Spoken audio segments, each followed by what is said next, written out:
ये हमारे घर की चौखट है जहाँ पर पापा बैठा करते थे, यानी मेरे फादर इन लॉ। मैं जब भी पापा बोलूँ तो फादर इन लॉ समझिए। इस चौखट से बाहर निकालने के अथक प्रयास, मुझे बाहर निकालने के अथक प्रयास किए गए, हर तरीके से, हर तरीके से। और जहाँ हम पहले रहते थे वहाँ से भी। लेकिन जब तक पापा थे वो जैसे तैसे कैसे भी करके चीज़ों को संभाल लेते थे। हालांकि उनकी भी नहीं चलती थी अपनी पत्नी के सामने। और उनका जो बेटा है बड़े वाला, जिसकी मैं बात करती हूँ, नशे वाला आदमी, वो और उनकी बीवी दोनों ही सास ससुर का लिहाज तो उन्होंने कभी ज़िंदगी में किया ही नहीं। ये बात और है कि सब अपने आप को बचाने के लिए कहते हैं कि ओहो ये लोग दुखी हैं या ये लोग काम करते हैं। कुछ नहीं। मैं इस दहलीज की फोटो क्यों दिखा रही हूँ, क्योंकि इस दहलीज के अंदर बाहर मेरा बड़ा तमाशा था। और जब पापा का शरीर शांत हो गया, 12 दिन तक मेरे ही हाथ से उनके सारे रिचुअल्स हुए थे, मेरे हाथ से उनके सारे रिचुअल्स हुए थे मेरे पति के साथ। हम छोटे बेटे बहू लगते हैं, जबकि परिवार में जब बड़े बेटे बहू जिंदा होते हैं तो उनके हाथ से रिचुअल्स होते हैं। लेकिन ना, यहाँ पर बड़े बेटे बहू नहीं करते, छोटे बेटे बहू करते हैं। ठीक है, तो वो सारे रिचुअल्स मेरे हाथों हुए। और तेरी भी पब्लिकली सबके सामने कह दे रही है मेरे परिवार का हिस्सा है मेरे लिए। और इस चौखट में मैं हमेशा पापा को महसूस करती हूँ।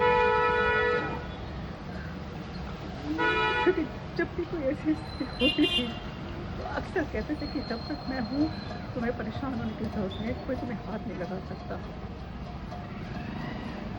और आज भी जो मैं रह पा रही हूँ, मुझे लगता है वो कहीं ना कहीं मुझे संभाल रहे हैं। अगर ऐसी बातें होती हैं तो उनके जाने के बाद तो 14-15 दिन से तो एक जैसे झड़ी सी लगती थी, कैसे लड़की को बाहर निकाला जाए।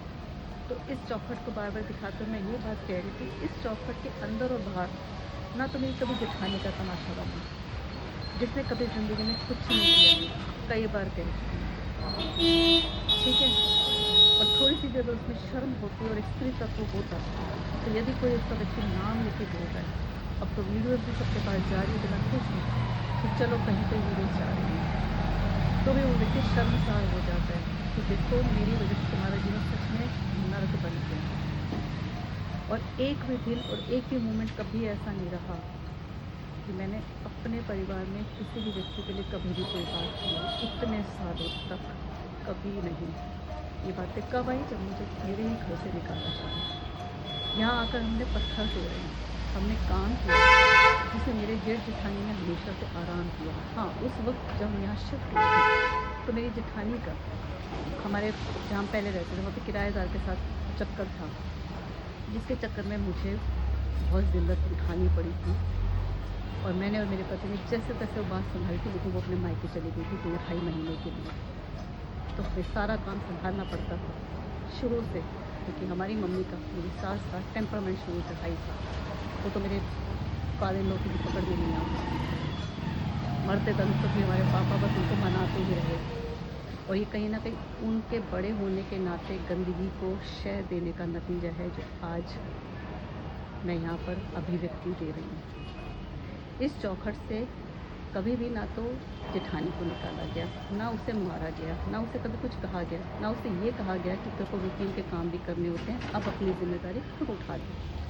और ना ही मेरे कभी जेठ को यहाँ पे मारा गया, ना उसे यहाँ से कभी निकाला गया, ना कभी उसका तमाशा बनाया गया, जो खुले में सबको दिखता है। लेकिन इन दोनों के लिए, सेवाओं के लिए हर वक्त हर कोई तत्पर रहना चाहिए।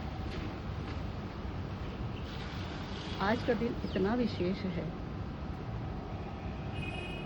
कि मैं इतनी हिम्मत जुटा पा रही हूँ वो सब बातें करने के लिए जो प्रैक्टिकली लोग कर रहे हैं, परिवार में ही कर रहे हैं, और हमसे वो बातें बोली नहीं जा रही।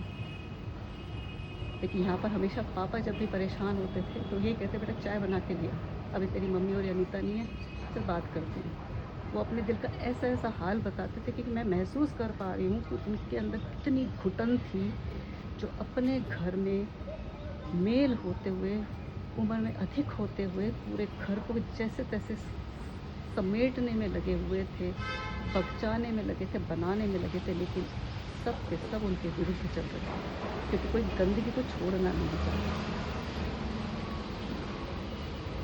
कोई गंदगी को छोड़ना नहीं चाहिए। किसी के शरीर को मार सकते हैं, पीट सकते हैं या उसे ख़त्म कर सकते हैं, लेकिन उसकी आत्मा को तो नहीं मार सकते, उसके हौसले को तो नहीं ख़त्म कर सकते। तो मैं तो अपने इस हौसले को लेकर के चलूँगी। मेरे सामने पापा का एक प्रेरणा है कि वो इतनी उम्र में कैसे-कैसे झेलते रहे अपने घर में इतनी सारी चीज़ों को, इतनी सारी चीज़ों को कैसे झेलते रहे।